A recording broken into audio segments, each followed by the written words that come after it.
And now we will proceed to our witnessings, to stories of those who have lived through genocide, whose families are gone or still fighting for survival. Next topic we will be talking about is Scholasticide. And now it's time for Osama Alostta to come, to approach and to speak. He's a Gazan student, and he will be talking about the dreams they took and are taken every minute.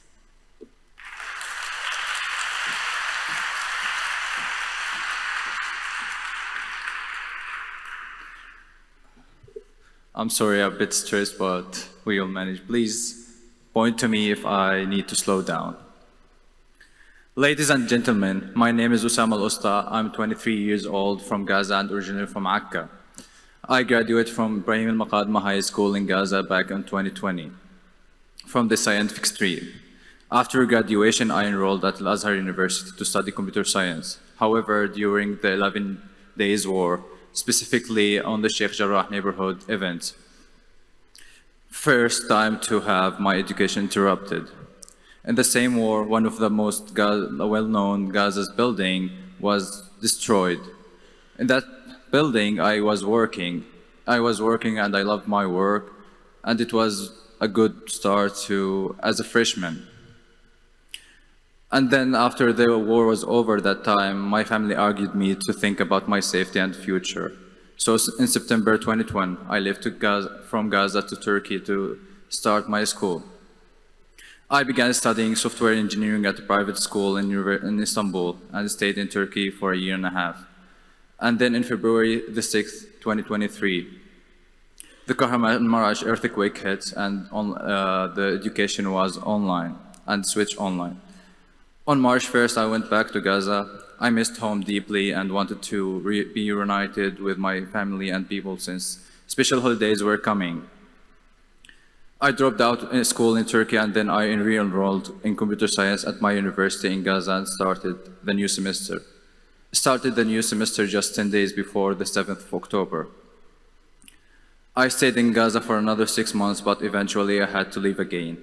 But this time, leaving my family behind without knowing that whether they will survive or not.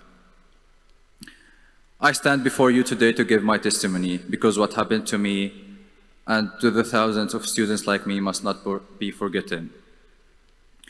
Like every student, every young person, every human being, I had dreams. Dreams of graduating, continuing my studies, and expanding my knowledge. I wanted to leave a positive imprint on my society through projects, startups, and initiatives. However, the occupation was and still an obstacle to every dream I have ever had. I had a life before the genocide. We were living under siege and occupation, always controlled, but it was a life that I tried to accept, but it was never easy, and I didn't have any other option but trying to accept it. I loved going to school, seeing my friends, sharing breakfast before class, and after school we would walk 15 minutes to the sea to feel free at last, even if it was only for a brief minute. Then came October the 7th. That morning, I woke up early, ready to go to school for a short exam and continue with other classes. 5 minutes later, I received a message from the university administration saying, "For your safety, the school will be closed until further notice." I thought maybe it would be a week, just 10 days as we had before, until the Israeli defense minister said, "We are fighting against the human animals," announcing a complete siege on Gaza. He was announcing a complete siege as if we didn't had one before, and we have been living under siege for more than 20 years now. On October 13, everything began to collapse. We were ordered to evacuate homes near Gaza Valley and flee to the south. I took what I could, my certificates, my ID, my passport, my laptop and a few clothes, and a few books, because I still believed somehow that education would continue. 6 days later, on October 19th, they destroyed my neighborhood, Al-Azhar city. I was less than 3 kilometers away hearing every explosion. They were not only destroying buildings, they were destroying my childhood, my memories, the very streets where my life began. All of it was erased.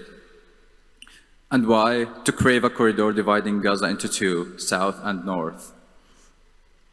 When the footages started coming from there, I couldn't believe it. I couldn't believe that it was true. So I went back to make sure that, because I couldn't believe it, I went back. I was not able to recognize my city and my neighborhood that I have spent most of my life. My high school was turned into a military base for IOF. Soon after, my university was gone too, reduced to rubble. That was the moment I knew we would never go back to class again, never have the chance to live normally again. In only 1 month's time, everything I had built my dreams on was gone, and yet, we did not even have the privilege to mourn, no time to grieve the people we lost, the future that vanished, the dreams that turned into nightmares. I lost my hope of graduating. While peers abroad continued their study, I had to watch my campus burn. They did not only bomb our buildings, but they also erased our future. That loss of education, of hope, of dreams is a burden I will carry forever. We will carry forever. Then everything turned into survival.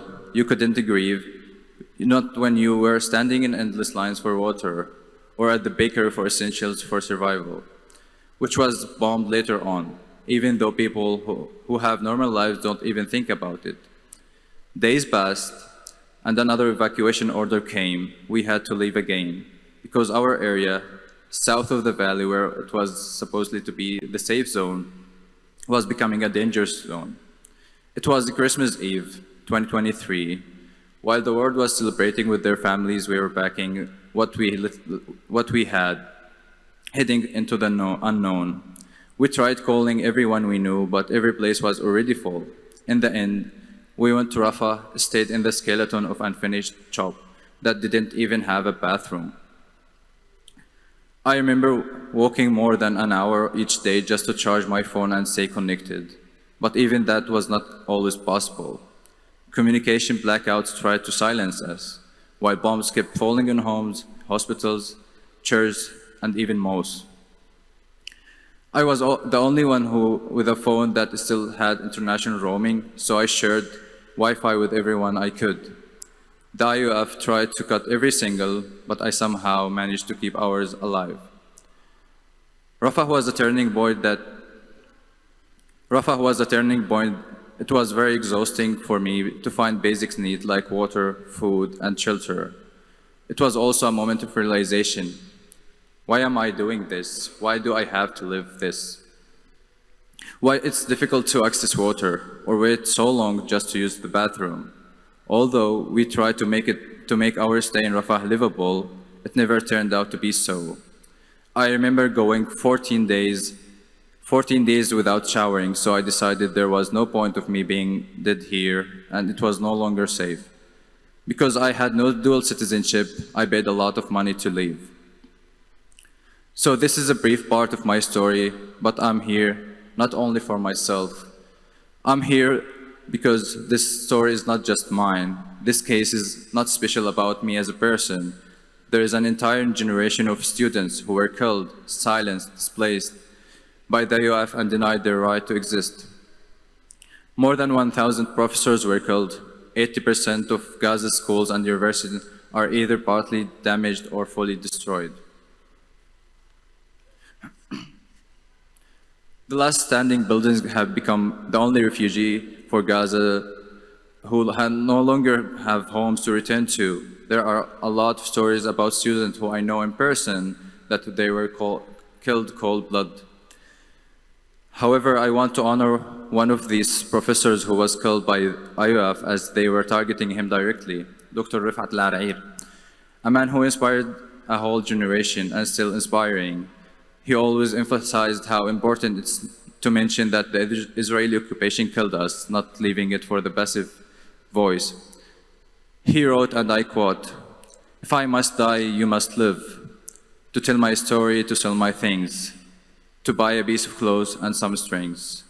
Make it with a long tail, so that a child somewhere in Gaza, while looking heaven in the eye, awaiting his dad who left in a blaze, and bid no farewell, not even to his flesh, not even to himself, sees the kite, my kite you made, flying above, and thinks for a moment an angel is there, bringing back love.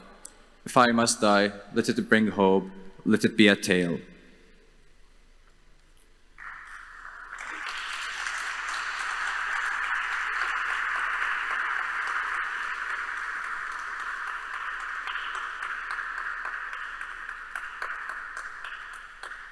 My story is just one page in a book written by thousands of students.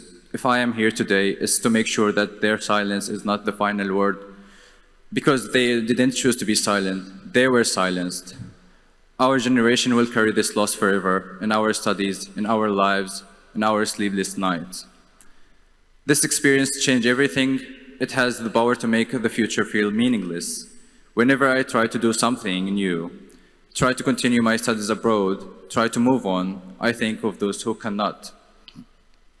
The survival guilt always chases me. I find no more dreams inside of me. I cannot even plan for tomorrow. Studying feels like running on a broken ground. And for me, it went too extreme that I started a hunger strike just to feel how is my family doing. And everyone and every student who's still in Gaza and don't have the chance to leave. Yet, I stand here because we are still here, I'm still here, my voice is not gone. When they destroy a university, it's not only concrete that falls, it's the future that comes crashing down. This was no accident, no natural disaster. It was a deliberate attempt to silence us, to erase our dreams.